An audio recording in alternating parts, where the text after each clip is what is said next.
தேடலின் அளவுதான் பெற்றுக்கொள்ளுதலின் அளவு.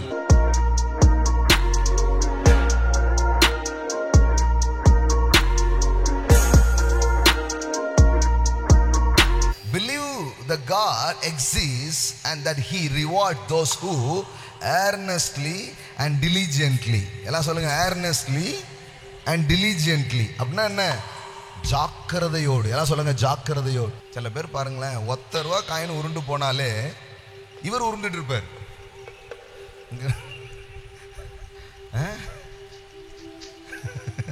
அவ்வளோ கவனமா தேடிட்டு இருப்பாங்க. சொல்றேன் நானு, ஜாக்கிரதையோடு. எல்லாம் சொல்லுங்க, ஜாக்கிரதையோடு.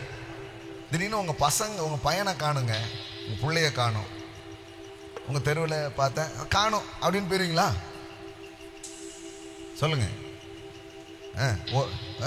அரை நாளா அவனை பத்தி தகவலே தெரில, ஒரு நாள் ஆகுது, என்ன பண்ணுவீங்க?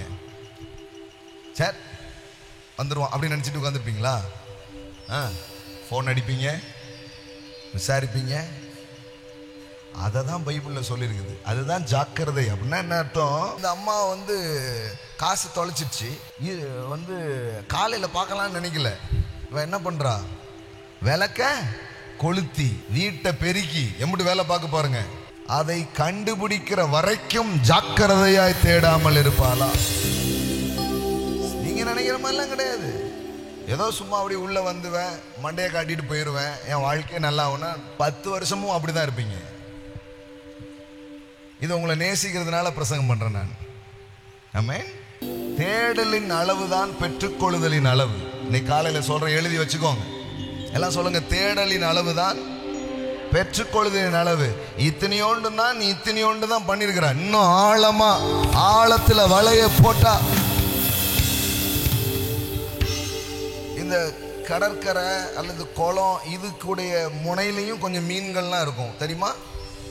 குட்டி குட்டியா இருக்கும். சின்ன பிள்ளைங்கெல்லாம் பிடிச்சி விளையாடுவாங்க. பார்த்துருக்கீங்களா? பார்த்தது இல்லையா? ஆனா இயேசு சொல்றாரு, வலையை எங்க போடு? உனக்கு இந்த குட்டி குட்டியா இது வேணுமா? இல்ல வேணுமோ? இது பிடிச்சி போட்டா உன் படகுலாம் நிரம்பாது. நான் சொல்றேன், ஆழத்தில் வலையை போடு. ஆமென்.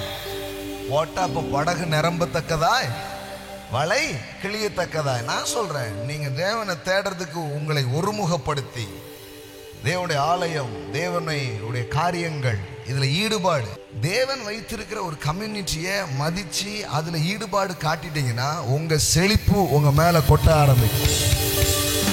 ஆமென்.